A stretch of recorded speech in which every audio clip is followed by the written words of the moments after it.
Essilor started a study in 1993 in order to try to see the difference of the eye alterations due to sunlight. And to show the difference, we selected two groups, one in the mountains, the Mountaineering Guides of Chamonix, and the other group at a much lower level in the valley. So, Professor Dott, when you were invited to pursue the study, we discovered that a lot of the mountaineering guides were missing. What was your reaction? I was very surprised by the decreased number of guides. For our study, the cohort was not large enough, so we have decided to model a new study with a larger sample of patients. How many patients were finally included in the new study that you started?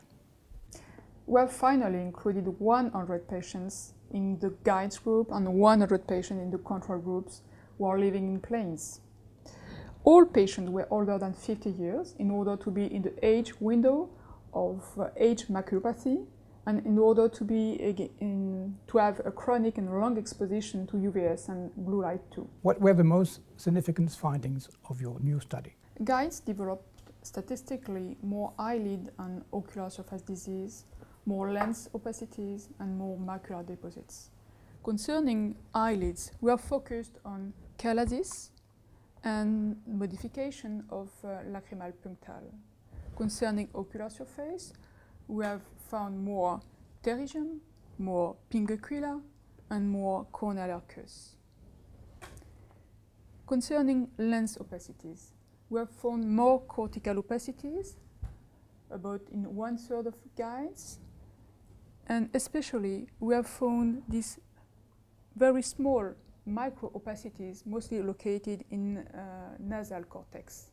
It would seem that when the guides are in high altitude, on glaciers or on the snow, they protect themselves very well. But otherwise, they seem not to protect themselves so well. So what would be your recommendation for people who love going to the mountains? Systematic sunglasses or mask wearing was confirmed by a questionnaire for guides when they are walking in all trek over than 3,000 meters of altitude. On the contrary, when they are walking in middle mountain, they don't wear very well the eye protection. It's very important because it could explain why they have a higher incidence of ocular pathology. Moreover, we have demonstrated that photochromic sunglasses prevent lens opacities. That highlights that a permanent protection is a very important thing. And the visor is a protective factor too. So we can recommend photochromic sunglasses in addition to a visor for all mountain lovers, especially for young people. It would seem that in high altitude, the mountaineering guide do wear protective glasses all the time. But it's not so obvious where they are below 3,000 meters. So what would be your recommendation for mountain lovers who are almost always under 3,000 meters? We must keep in mind that UV reflection and blue light reflection is increased by 10% for each 1,000 meters of altitude. On snow, it increased by 80%. So eye protection must be as permanent as possible.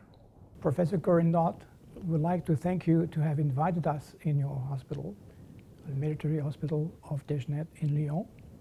And I'd like to take this opportunity to thank all the team that worked with us in Chamonix in 2009.